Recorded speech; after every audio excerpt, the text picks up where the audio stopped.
Hola, soy Panco Sassano, diseñador gráfico e ilustrador con debilidad por las letras. Me fascina la exploración. Suelo trabajar en proyectos muy distintos, con diferentes características, escalas y herramientas. A la hora de encarar cualquier proyecto, me parece que lo más importante es ser una solución creativa y crecer en cada experiencia.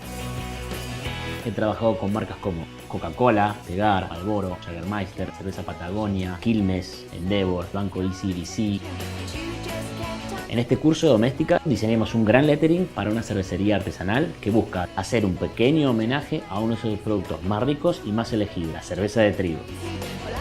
Les contaré cuál es mi proceso de diseño para el desarrollo de un lettering a gran escala, cómo planteo las reuniones, entregas y correcciones con el cliente. La idea es aprender un paso a paso ordenado y prolijo.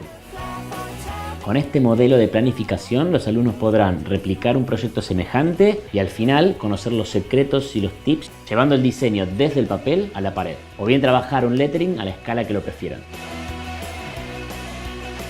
Durante el curso les compartiré cómo es la toma de partido para cualquier proyecto, desde que recibo el pedido por parte del cliente hasta la etapa de pintura. Pasaremos por la planificación de trabajo, la investigación y análisis del caso, el bocetado y el armado de un original, y la digitalización y ajustes. Una vez listo nuestro diseño, lo trasladaremos al muro y les compartiré mis trucos y secretos a la hora de pintarlo.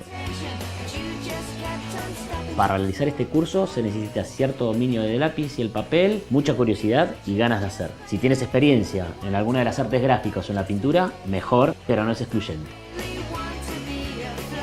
Los materiales que usaremos son lápiz, goma, papel de diario, regla, tizas, tarros, pinceles, botes de pintura, escáner o cámara de fotos, una computadora con algún programa de vectorización y una gran pared.